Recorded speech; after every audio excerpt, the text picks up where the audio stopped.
Bonjour, chers étudiants de la prophétie, nous sommes heureux d'être avec vous aujourd'hui. Nous sommes toujours dans notre série que nous aimons beaucoup dans le sanctuaire, plus précisément dans le lieu très saint. J'espère que vous avez pris le temps d'étudier la dernière étude qui a été postée, parce que là, nous allons faire un zoom sur la manne et également, dans une prochaine étude, faire un zoom sur les livres. Donc, dans un premier temps, nous allons nous arrêter sur la manne. Alors, je vous invite à prendre la position de la prière afin de demander à Dieu de nous conduire et de bien nous expliquer l'application de la manne. Prions. Notre Seigneur, notre Dieu, merci pour cette occasion que tu nous donnes de pouvoir entrer dans ta parole et d'étudier. Merci pour Jésus, merci pour son sacrifice, lui le pain de vie, et alors que nous allons étudier la manne, que nous puissions vraiment comprendre tout le plan du salut qui a été mis en place, afin que des hommes comme nous soient sauvés. Merci pour toutes les grâces, tout le plan, pour tout ce qui se passe, afin que chacun de nous puissions comprendre la parole. Que ton nom soit glorifié, exalté. C'est au nom de Jésus que nous avons prié. Amen. Les enfants d'Israël viennent de quitter l'Égypte pour Pâques. Et ils sont maintenant dans le désert, depuis déjà quelques jours. À un moment, ils vont crier à Dieu, et Dieu, dans sa bonté, va entendre ces cris. Allons ensemble dans Exode chapitre 16. Il nous est dit, au verset 32, Moïse dit, « Voici la chose que le Seigneur a commandée. Remplissez-en un homère pour le garder pour vos générations, afin qu'elle voie le pain avec lequel je vous ai nourri au désert, quand je vous ai fait sortir du pays d'Égypte. » Et Moïse dit à Aaron, « Prends une cruche et mets-y un plein homère de manne, et pose-le devant le Seigneur pour être gardé pour vos générations. » Verset 34. Comme le Seigneur l'avait commandé à Moïse, ainsi Aaron le déposa devant le témoignage pour être gardé. Et les enfants d'Israël mangèrent la manne 40 ans, jusqu'à ce qu'ils arrivent dans un pays habité. Ils mangèrent la manne jusqu'à ce qu'ils soient parvenus aux frontières du pays de Canaan. Ils ont quitté l'Égypte. Au 7e campement, Dieu va leur donner le pain du ciel comme nourriture, la manne. Et pendant 40 ans, ils vont manger de cette nourriture. Nous connaissons le triple miracle qui se faisait chaque semaine. Dieu qui donnait à manger la manne. Chaque jour, si ils en laissaient de cet aliment pour le lendemain, ça s'infectait. Mais par contre, le vendredi, ils avaient la possibilité de prendre 2 homères par personne, alors que les autres jours, ils devaient prendre 1 homère par personne. Et Dieu va demander de prendre un homère de manne et de poser dans le sanctuaire, de poser précisément dans le lieu très saint, dans l'arche de l'Alliance. Au désert, alors que tout autre moyen de subsistance faisait défaut, Dieu envoya du ciel la manne à son peuple, en quantité suffisante et d'une manière constante. Il montrait ainsi qu'il ne l'abandonnerait pas aussi longtemps, qu'il se confierait en lui et marcherait dans ses voies. Le Sauveur mit alors en pratique la leçon qu'il avait enseignée à Israël. L'armée des Hébreux avait été secourue par la parole de Dieu. La manne, c'est la parole de Dieu, la parole qui a été faite chair et qui a habité parmi nous. L'armée des Hébreux avait été secourue par la parole de Dieu. Et Jésus allait être secouru par la même parole, alors qu'il est dans le désert. Il attendit le moment fixé par Dieu pour la délivrance. C'est par obéissance à Dieu qu'il se trouvait au désert, donc après son baptême. Et il ne voulut pas se procurer des aliments en suivant les suggestions de Satan. En présence de l'univers, témoin de cette scène, il montra que c'est un moindre mal de souffrir, quoi qu'il advienne, plutôt que de s'écarter, si peu que ce soit, de la volonté de Dieu. Et à travers la manne, le premier message qui nous est donné, c'est la dépendance. Les enfants d'Israël devaient accepter de dépendre de Dieu. Quand Dieu envoyait la manne, ils pouvaient récolter. Dieu n'envoyait pas le sabbat, ils ne devaient pas en ramasser. Dieu envoyait double le vendredi, on obéit. Et c'est la même chose que Jésus va faire. Première chose, la manne, c'est un signe d'obéissance. Je dépends de Dieu.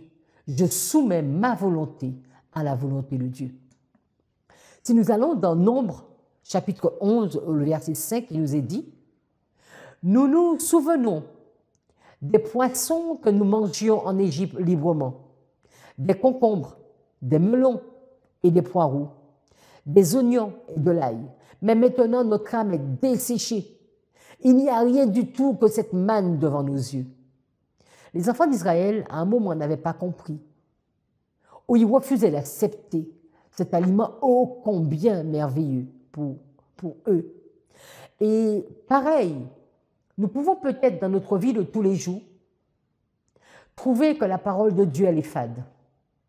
Toujours la même version, cette Bible, oh ces textes, notre situation a changé, le monde a évolué, nous sommes en 2025, des textes qui datent de milliers d'années. Et parfois, cette parole, elle peut paraître à nos yeux comme desséchée. Et notre âme peut l'être aussi. Ellen White nous dit, d'autres ouvrages moins mauvais doivent également être mis de côté s'ils font prendre la Bible en aversion. Celle-ci est la véritable manne. Il faut éviter de lire ce qui ne nourrit pas l'âme. Et c'est vrai qu'en fonction de ce que nous mangeons, les enfants d'Israël, ils mangeaient du poireau, de l'ail, des oignons. Et la manne, oh là là, c'était toujours le même aliment. Et parfois, les lectures ou encore Internet et tout ce que nous pouvons voir peut donner un mauvais goût à la Bible, à la parole de Dieu, selon nous. Elle continue en nous disant, vous ne pouvez travailler pour le Seigneur avec une claire perception de vos devoirs si votre esprit est absorbé par des lectures de ce genre. Ceux qui sont au service de Dieu ne devraient gaspiller ni leur temps, ni leur argent pour des lectures légères. Que vaut la paille comparée au grain? Et cela nous interpelle à nous adultes, mais aussi bien à nos enfants aussi. Qu'est-ce que nous mettons sous nos yeux? Combien creuses et peu satisfaisantes sont les choses de ce monde.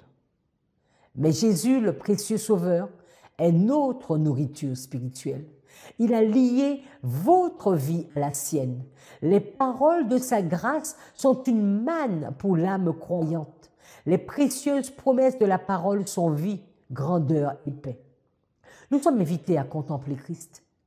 Nous sommes invités à nous arrêter et à regarder, à contempler ce Sauveur qui a marché sur terre, à contempler sa vie. Il a été la parole, il est la parole. Dans Jean, au 1er, il nous est dit, au commencement était la parole.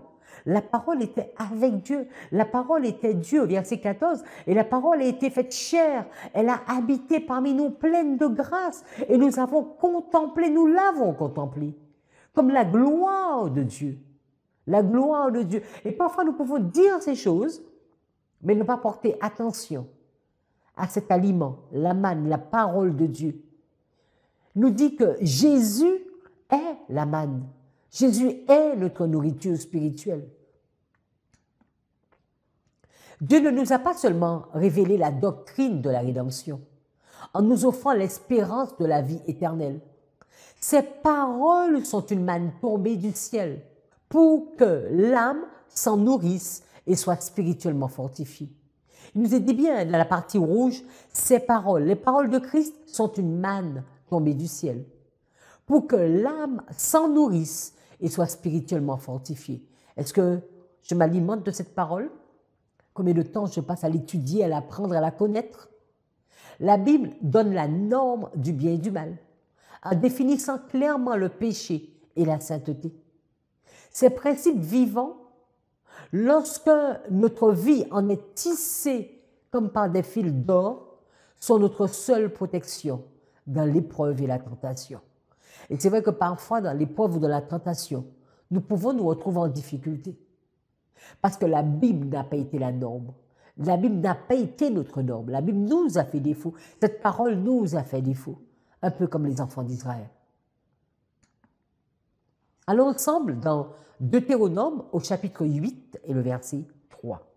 Là encore, Moïse va donner des informations et Moïse va dire au peuple, « Il t'a humilié, l'Éternel t'a humilié, il t'a fait souffrir de la faim et il t'a nourri de la manne que tu ne connaissais pas et que n'avaient pas connu tes pères, afin de t'apprendre que l'homme ne vit pas de pain seulement, mais que l'homme vit de tout ce qui sort de la bouche de l'Éternel, qui t'a fait manger dans le désert la manne inconnue à tes pères, afin de t'humilier et de t'éprouver, pour te faire ensuite du bien. » Dans ce texte, avant de mourir, Moïse va beaucoup insister que l'alimentation, cet aliment, en tout cas la manne, c'est un aliment que les pères n'avaient pas connu.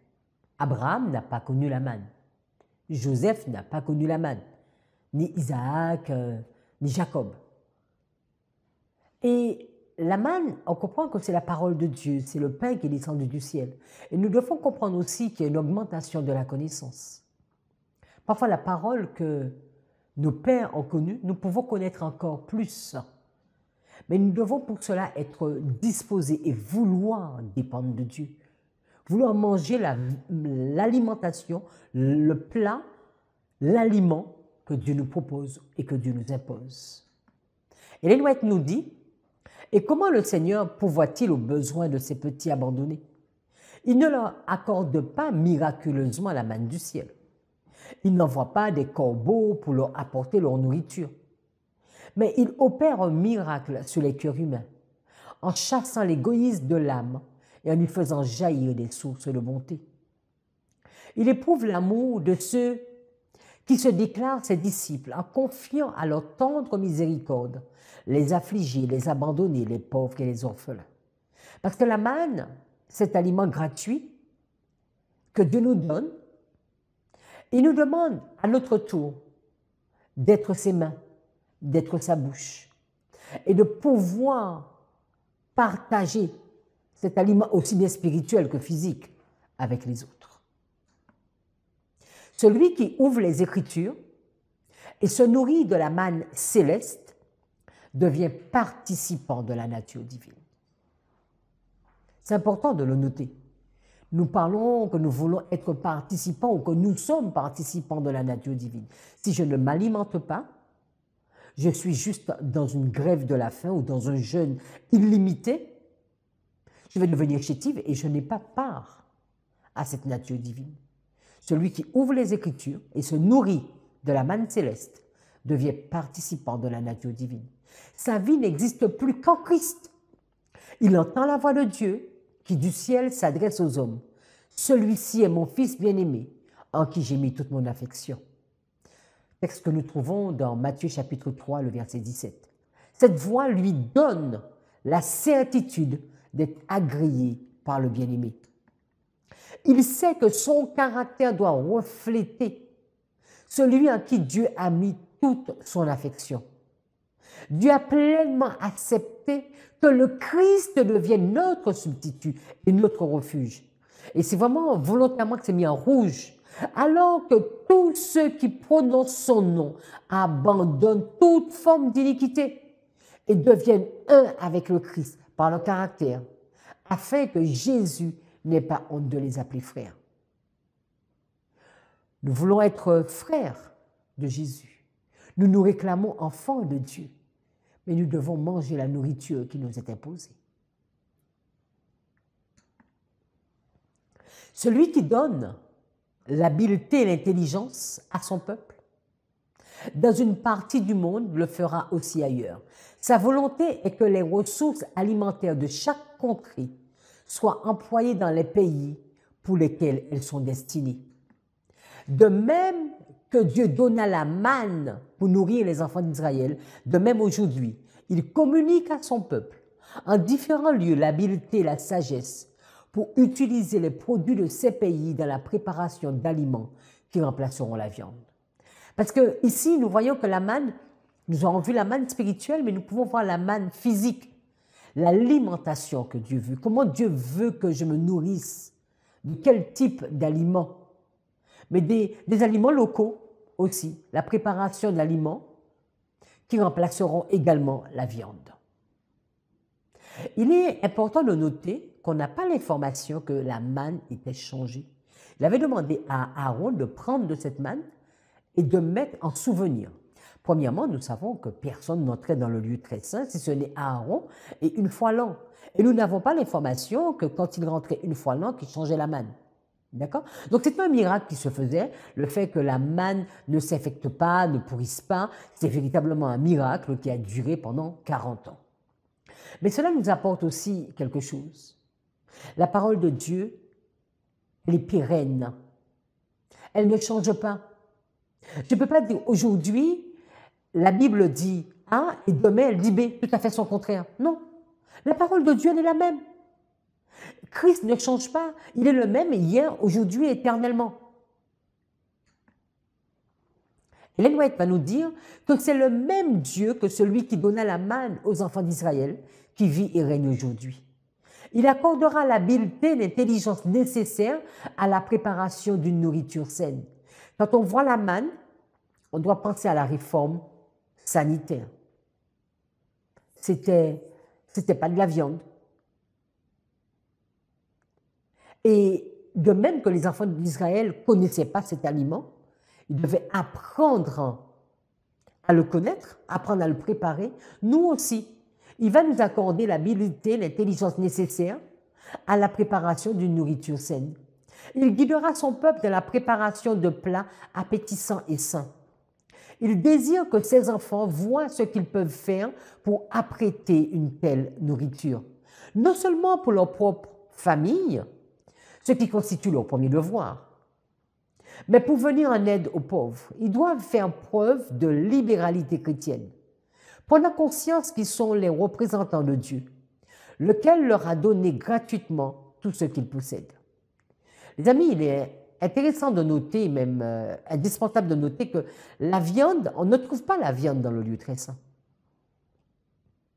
ni dans le lieu saint.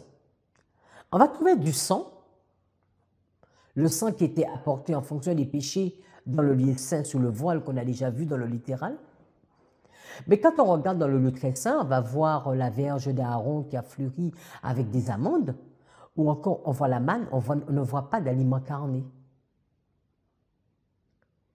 Il est indispensable de réfléchir. Si je suis dans le lieu saint avec Christ, je mange comment? Je me nourris de quoi? Est-ce que je me nourris de la parole de Dieu, premièrement? Et est-ce que je me nourris d'une façon qu'il convient, non carnée? Parce que parfois nous pensons, nous disons beaucoup de choses, mais nous pouvons être en inadéquation avec la parole de Dieu. Dans le lieu très saint, la réforme sanitaire est présente. Le Seigneur déclara d'une façon précise à son peuple qu'il recevrait les plus riches bénédictions s'il observait ses commandements et acceptait d'être un peuple particulier. Par Moïse, il l'exhorta dans le désert, insistant sur le fait que la santé lui serait accordée en récompense à son obéissance. L'état mental dépend largement de la santé du corps, et spécialement de la condition des organes digestifs. Ellen White continue en nous disant, en principe, le Seigneur n'accorda pas un régime carné à son peuple dans le désert, parce qu'il savait que tel régime amènerait la maladie et créerait un état d'insubordination. En vue d'améliorer les dispositions mentales et de permettre aux plus hautes facultés spirituelles de s'exercer, il écarta le régime carné et lui donna le pain des anges, la manne du ciel. Nous savons que quand les enfants d'Israël ont quitté le mont Sinaï, ils vont se plaindre, ils vont demander la caille, ils vont demander de l'aliment carné. Et Dieu va leur donner, et vous vous souvenez de cette histoire où Dieu va leur donner pas pendant 1 jour, ni 2 jours, ni 10 jours, mais pendant 30 jours, pendant tout un mois. Et ça va sortir par leur bouche. Ils vont rendre cette écaille. Ils vont en consommer tellement qu'ils vont même plus pouvoir digérer cet aliment. Parce que c'était simplement la désobéissance de ce peuple. Je veux autre chose. La manne nous indique, comme je vous l'ai dit, une dépendance avec Dieu. Je dépends de toi. Je dépends de toi pour mon aliment spirituel. Je dépends de toi pour mon aliment physique. Souvent, nous voulons aller sur des sujets que Dieu ne nous a pas donnés. Souvent, nous voulons manger spirituellement ce que nous désirons, ce qui va nous faire plaisir. Non. Qu'est-ce que Jésus disait? Je ne suis pas venu faire ma volonté, mais la volonté de mon Père.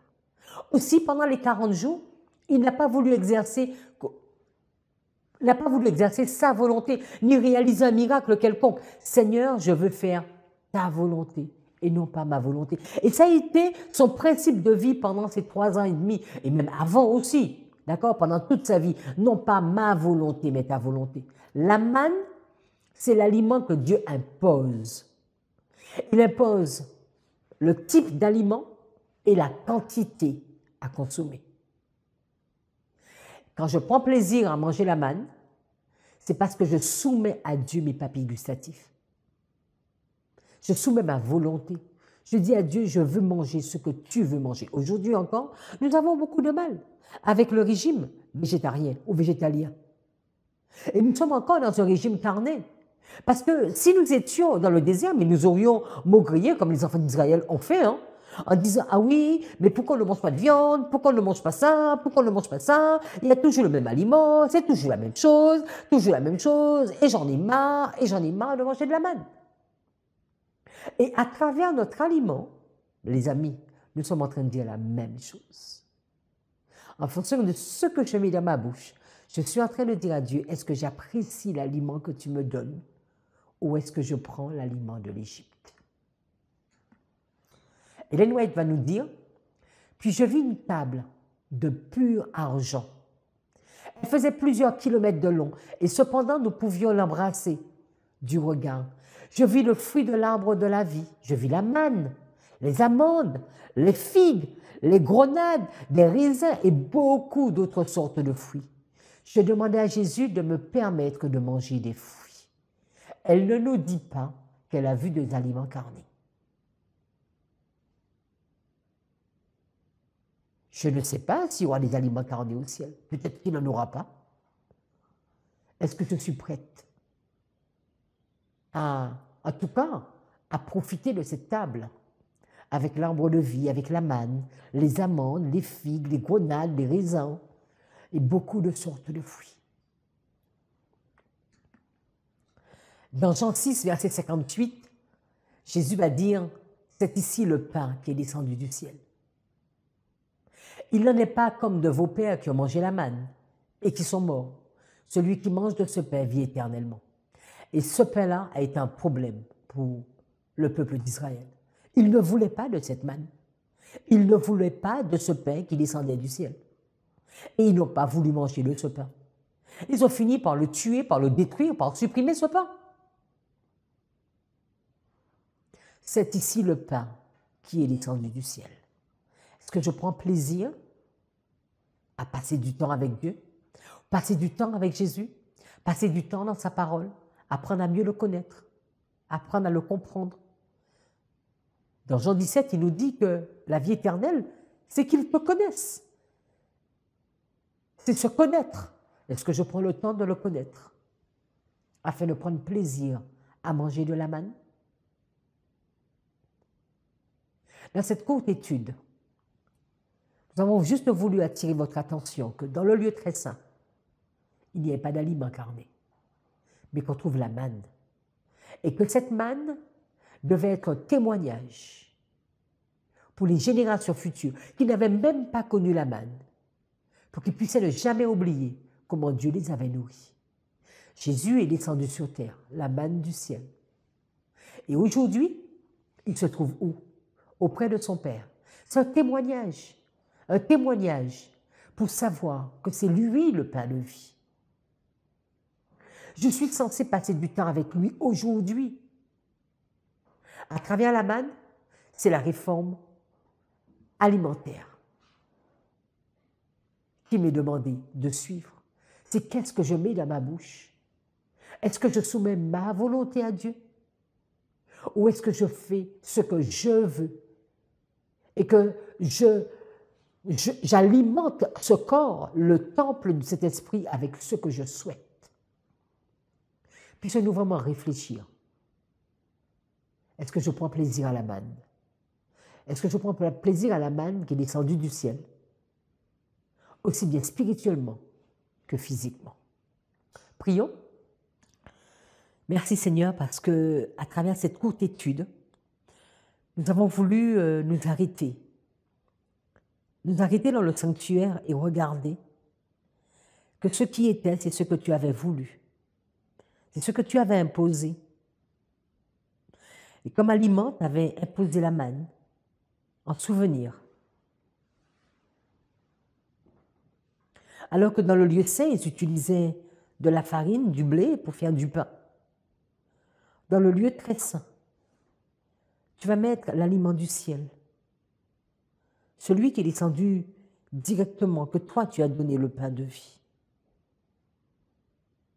Et alors qu'il y a toute une œuvre qui se passe dans le lieu très saint pour nous aujourd'hui. Quel type d'aliment que nous mangeons? Est-ce que nous aimons le pain descendu du ciel ou est-ce que nous préférons manger ce qui est bon au goût? Merci de nous interpeller, chacun. Et merci pour ta fidélité et ton amour envers nous. Que ton nom soit glorifié, exalté. C'est au nom de Jésus que nous avons prié. Amen.